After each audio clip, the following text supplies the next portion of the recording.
So, even though I've been really tired lately, I'm still pushing forward, continuing to do my videos because they are important to some people who watch. Maybe I don't get a lot of people watching my videos, but the ones that do appreciate them and comment, and that's why I keep doing them. That's why I keep pushing forward and pressing forward. It's forward that we're going, not backwards. We have an amazing allotment coming up. We have an amazing calling among the celestials. Why would anybody want to mortify that and bring it down to this terrestrial, soilish, corruptible, dying place? When we're changed from mortal to immortal, we will have new bodies. We will not die. Get it? We will not have to be concerned with this terrestrial realm. This has been given to Israel. In the upcoming 1,000 years, it'll be regenerated. It'll be given to Israel fully. Why do we need to be here? Don't ask me. This is some kind of teaching that's seeping into the body of Christ, which I don't like. It's actually dragging Christ down to this lower sphere again. He was already here. He already paid the price. He's exalted to the highest place in the universe, which is next to God. We're already there in spirit, and we will be there actually very soon when we're snatched out of here and changed. This is our expectation. This is our calling. Hold on to it dearly, because that's all we have. That's all we have right now as members of the body of Christ, is to have that expectation of going somewhere, of getting the heck out of here in that respect. We will have new bodies. We will have access to the whole of the universe, I believe. But we have a specific calling that God has called us for, and that is to be among the celestials. This here, it's chapter 17, The Heavenly Realms, by John Essex. He that descended is the same also. Get it? He that descended is the same also that ascended up far above all heavens, that he might fill all things. Ephesians 4:10. Wow. So the pleroma is that Greek word that fills up. We are actually the pleroma of Christ. We fill up Christ as members of his body. We are filling up Christ. That last member that comes in will be completing the whole body. The whole body of Christ will be completed at that time, and then will be snatched away. This is what I truly believe, and this is what a lot of the members of the body of Christ believe. I don't know what everybody believes, because God has given the measure. God has given each one a measure. So it's what you have individually that counts.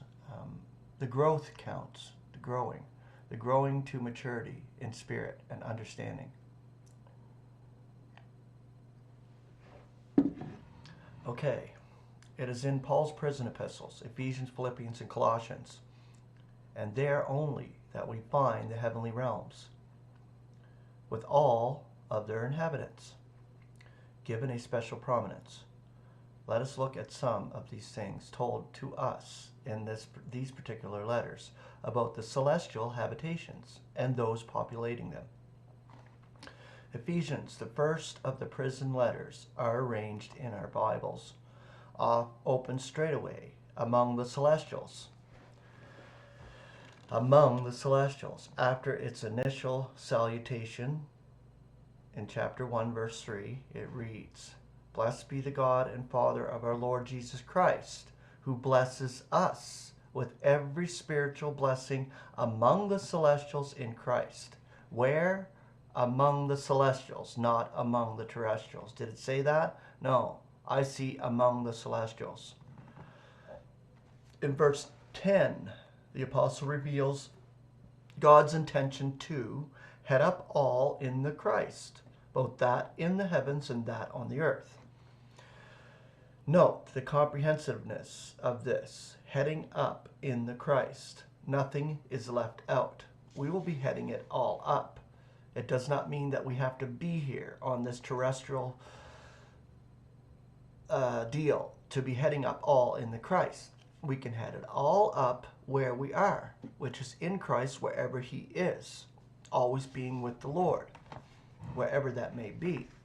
But ultimately, it's next to God, in God's throne room, in Christ. In chapter 3, verse 10, we learn something of the composition of the celestial realms. We find that there are sovereignties and authorities among the celestials, just as there is on the earth. These sovereignties and authorities are not all favorably inclined to God. For in chapter 6, verse 12, we are informed that it is not ours to wrestle with blood and flesh, but with the sovereignties and the authorities and the world mights of this darkness, with the spiritual forces of wickedness among the celestials. This last quotation rather puts an end to the idea, so prevalent among many believers, that heaven is solely a place of bliss. The bliss that will be ours in our future state will come more from our being conformed to the glorious body of our Lord than from our being in any special locality. Exactly. Nor is heaven solely a place of rest. For us, it will be rather a scene of intense activity. Philippians also takes us into the celestials.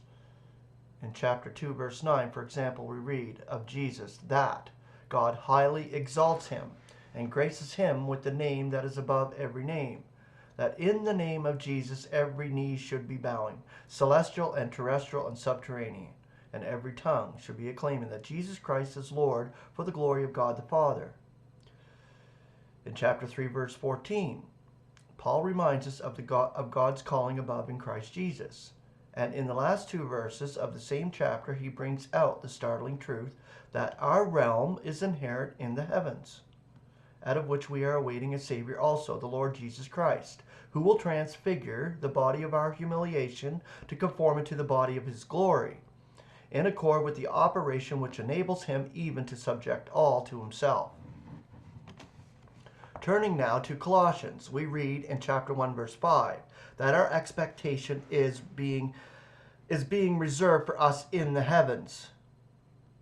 Later in the same chapter, Christ is spoken of as the image of the invisible God, firstborn of every creature, that in the heavens and that on the earth, the visible and the invisible, whether thrones or lordships or sovereignties or authorities.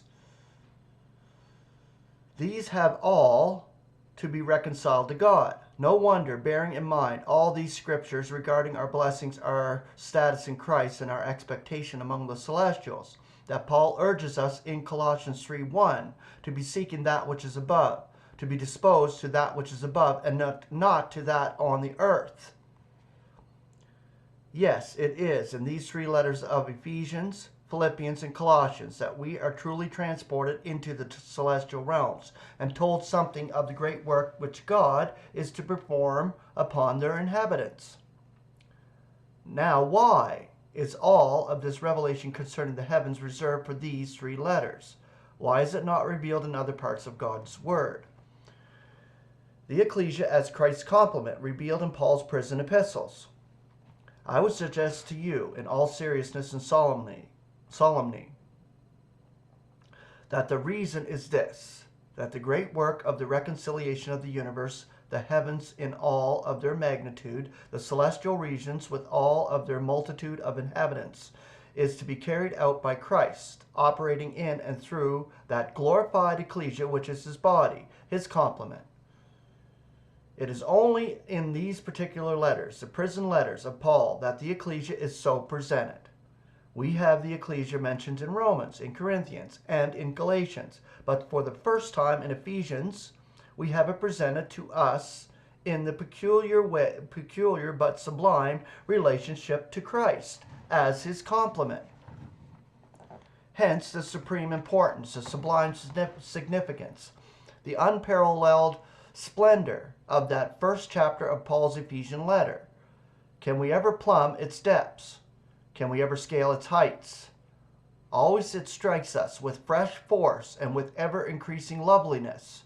Blessed be the God and Father of our Lord Jesus Christ, who blesses us with every spiritual blessing among the celestials, in Christ, according as he chooses us in him, before the disruption of the world. We to be holy and flawless in his sight, in love designating us beforehand for the place of a son for him, through Christ Jesus, in accord with the delight of his will, for the laud of the glory of his grace, which graces us in the beloved. So chosen in Christ before the disruption of the world. Get it? What a wonderful passage is this regarding the chosen ones of this era. It tells of the richness of their blessings and the loftiness of their status, blessed with every spiritual blessing among the celestials. It tells of the means by which these blessings and this status are provided in Christ. It tells, too, of the marvelous antiquity of their calling, chosen in him before the disruption of the world. This takes us back long before Adam, long before the first human came to be, out of the soil of the ground of this earth. We were already there in Christ, chosen, completed, already done. It tells of their continued appearance in God's eyes as flawless in his sight, a state which they could never acquire of themselves. It tells of the place in God's purpose for which they have been designated, a place of a son for him. What a supreme honor. It tells of the cause which occasioned their wonderful exaltation, the delight of God's will, for it is in accord with that and nothing else, the delight of his will. Finally, it tells of the reason for it, that it might be for the laud of the glory of God's grace, which graces us in the beloved. That is why we are foreknown, predesignated, called, justified, and glorified. Not for any blessings that may accrue to us, although we shall be blessed beyond all measure in the process, but that the supreme glory of his grace might be lauded throughout the whole universe. As Paul says in Ephesians 1:11, we are those being designated beforehand, according to the purpose of the one who is operating all in accord with the counsel of his will, that we should be for the laud of his glory. If that opening passage of Ephesians 1 is so wonderful, what are we to say about the concluding phrases of that chapter? For you to perceive what is the expectation of his calling, and what of the riches of the glory of the enjoyment of his allotment among the saints, and what the transcendent greatness of his power for us who are believing, in accord with the operation of the might of his strength, which is operative in the Christ, rousing him from among the dead, and seating him at his right hand, among the celestials, up over every sovereignty and authority and power and lordship, and every name that is named, not only in this eon, but also in that which is impending, and subjects all under his feet, and gives him as head over all, to the ecclesia, which is his body, the complement by which he is completing the all in all.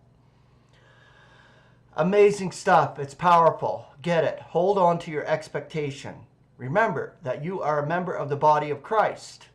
It is a higher calling. It's not this terrestrial, soilish, corrupt, sick place that we're living in right now. This has to be changed. It's terrestrial, and it will be by God's power.